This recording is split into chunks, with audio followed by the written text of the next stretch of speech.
Welcome back, guys. In today's video, I'm going to be talking about net-ionic equations and solubility.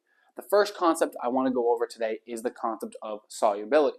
So when we talk about solubility, what we're talking about is dissolving something into water, right? So if we have this beaker of water right here, and we have the compound NaCl, for example, right? This is sodium chloride. What we're going to see is that sodium chloride is going to break up into its respective ions when you put it in water. Now, as far as solubility goes for sodium chloride, we're going to call sodium chloride soluble. When you say something is soluble, that means that when you put it into water, it's going to successfully break up into its respective ions. Now, what happens if we put something that is not soluble into water? Imagine we have something like lead iodide. And I'm going to cover the solubility rules in a second that actually tell you what makes something soluble. But for now, I'm just going to tell you that lead iodide is not soluble. Okay? Now, when you put that into water, we're going to see lead iodide not break up into lead and iodide, right? So if something does not break up when you put it in water, we're going to call that thing insoluble, right? It is not soluble in water, right? So how do we know if something is going to be soluble or not? Well, there are 6 solubility rules that we need to follow. Now, it's important to note that the rules are written in order of importance. So the first rule is more important than the second rule, which is more important than the third rule, and so on and so forth. So let's go through some of these rules. So it says that group 1 and ammonium, which is NH4 plus salts, are soluble, right? So group 1 on the periodic table is going to include lithium, sodium, potassium, and all of those first group 1 metals, right? So group 1 and ammonium salts are soluble. So if you see any compound with a group 1 salt or an ammonium salt, that compound is going to be soluble no matter what. That's our first rule. Our second rule is that nitrates, which we can see as NO3 minus, and perchlorates, which is ClO4 minus, those are going to be soluble, okay? Our third rule, it says that Ag, which is silver, Pb, which is lead, and Hg, which is mercury, right? These salts are not soluble, okay? So if you see one of these, those are not going to be soluble. However, remember the rules, right?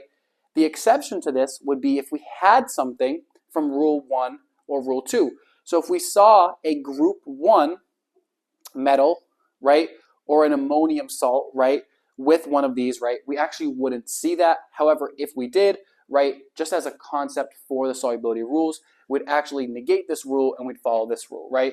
Same thing with this, right? If we saw one of these combined with one of these, right, we would actually say, that this is soluble, right? Because rule 2 is going to trump rule number 3. So after that, most chlorides, bromides, and iodides are soluble. Now let's think of an opportunity for a chloride, bromide, or iodide to be not soluble, right? If one of these were to combine with one of these up here, that would actually not be soluble, right? Because rule number 3 is more important than rule number 4. Now, rule number 5 is kind of a mouthful, but it says that most carbonates, chromates, sulfides, oxides, and hydroxides are not soluble.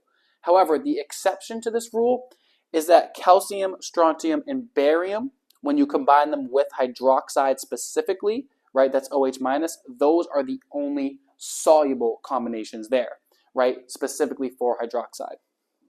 And lastly, sulfates, which is SO42 minus, are soluble, right? The only time you're going to see sulfates not be soluble is if they combine with calcium, strontium, or barium. So be careful with rule number 5 and rule number 6, because here the exception with these 3 are that they are soluble with hydroxides, and in rule number 6, these 3 are actually the only that are not soluble when you put them with sulfates, okay? So just remember, these are the rules. I would try your best to memorize these rules, but I would remember more that the rules are written in order of importance, okay? So keeping these rules in mind, let's move on with the rest of the concepts in this video.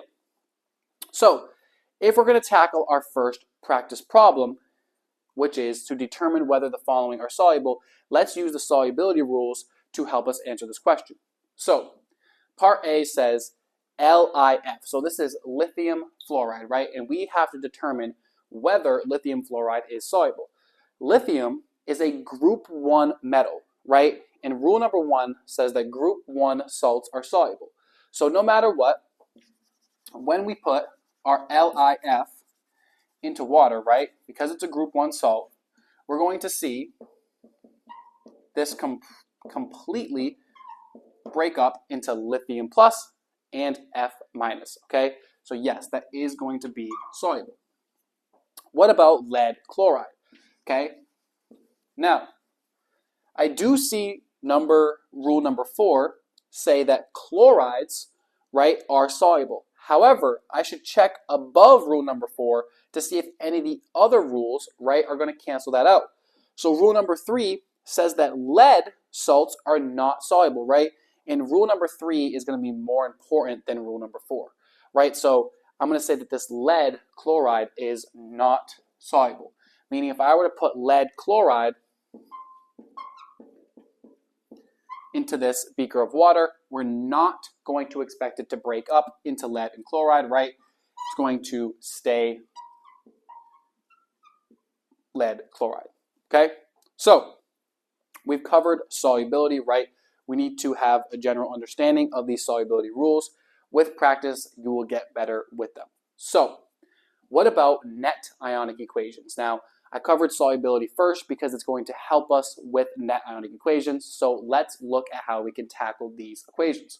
So let's use this practice problem to go over this concept. It says, write the net-ionic equation for NaCl combining with AgNO3. So that's sodium chloride reacting with silver nitrate, okay? So let's break down the concept of a net-ionic equation. So let's imagine we're going to put everything in this beaker of water, okay? The first step when you're going to write a net-ionic equation, right, which I'm going to explain in a second, right?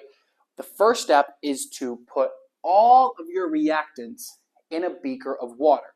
And what we're trying to do with that first step is see which one of our reactants is soluble, or if neither are soluble, or if both are soluble, right? So we want to see what our reactants are doing, right?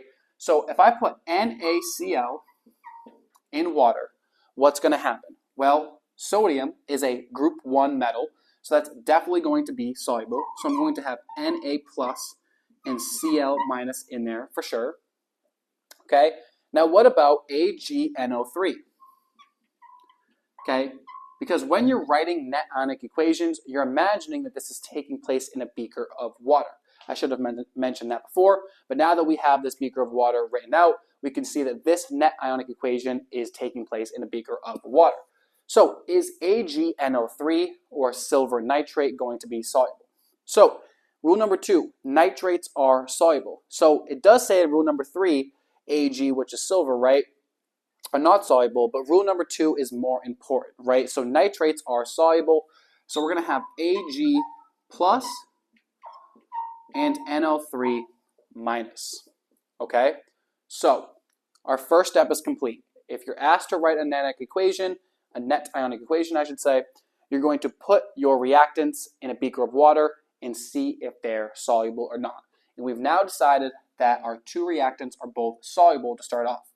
So when we're going to write our net-ionic equation, what we're trying to do is we're trying to get to this step where we have a beaker of water and we can actually pick 2 things in that beaker of water that are going to come together to make an insoluble product.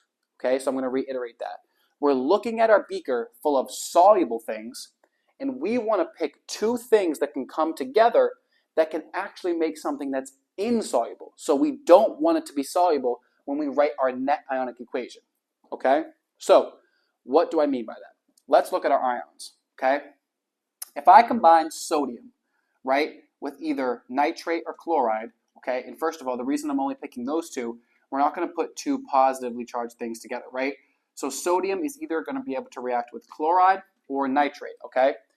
Are either of those combinations going to make an insoluble thing in that beaker, okay? Again, is this going to be able to combine with this or this to make an insoluble thing? Not soluble. Well, no, right? Because no matter what, group 1 metals are always going to be soluble, right? So I really don't care about sodium, okay? And I'm actually going to explain what it means when something's always going to be soluble and it's not going to participate in that Net-Ionic equation in a second, okay? So we're going to revisit that. Now, what about our nitrate? Okay, our nitrate is going to be soluble no matter what. Because if nitrate, right, combines with the silver, right, we already saw that that's going to be soluble. Rule number 2 says that nitrates are soluble. Rule number 3 says that silver is not soluble, but rule number 2 is more important, right? And this can only combine with this at this point, right? We already decided this is not in the picture, and it can't combine with a negative thing. So nitrate doesn't have anyone in that beaker to combine with to make something that's insoluble, okay? So what about Ag and Cl, okay? Now, it says that most chlorides are soluble. However, rule number 3 says that Ag, or silver, right, which we have right here, are not soluble, right, in that beaker of water, okay? So if we combine these two things, what we're actually going to produce is something that is not soluble. And when we write a net-ionic equation, that's what we are concerned with. We want to get our reactants, right? We want to see if they're soluble, right? Which we saw that this was soluble and this was soluble. They both broke up, right? And we analyze our individual ions and say, okay, what can we do to combine two ions to make an insoluble product, okay? So Ag plus, right, and I'm going to write that as aqueous, right? When you say aqueous, that means it's sitting in a beaker of water, plus Cl minus aqueous is going to form AgCl solid, okay? Now, one thing you should definitely avoid doing when you're writing a net-ionic equation is include things that are going to be soluble in your equation, okay? Now, I see a lot of people make this mistake. What they'll do is they'll write this, but they'll add in sodium plus, or they'll add in NO3 minus, right? Because they don't really know where it goes. These are called spectator ions, okay? So Na plus and NO3 minus are called spectators. Okay, so if you're asked to label the spectators in a net-ionic equation type problem, what they're asking for is, you know, something similar to sodium or nitrate here that don't take place in the actual reaction, right? They're not involved with the actual reaction that's making something solid. They're just floating around in that beaker, right? And no matter what they combine with, they're stuck making something soluble, okay? So those are the spectators, right? They watch the real reaction happen, but they don't actually do anything, okay? So in this video, I covered net-ionic equations and solubility. And just as a recap, right, solubility, we want to follow these rules, right? They're written in order of importance, okay? And you know when something's soluble, it's going to dissolve in water and break up. If it's not soluble, it's not going to do that, right? Net-ionic equations, you want to take your reactants, right? Put them in a beaker. If they're soluble, they're going to dissolve into their ions, right? And you want to write an overall equation with two things that can make an insoluble product, right? So we had sodium plus, Cl minus, Ag plus, and NO3 minus. This was never going to make something soluble because it's rule number 1, right? Nitrates, there was nothing you could combine with, right? Because it's rule number 2. So we were left with these two things. They made that soluble, that insoluble, I should say, product, right? And we saw that sodium and nitrate should never be included in that net-ionic equation as they are spectator ions. Thanks for watching, and make sure to check out more videos on the channel.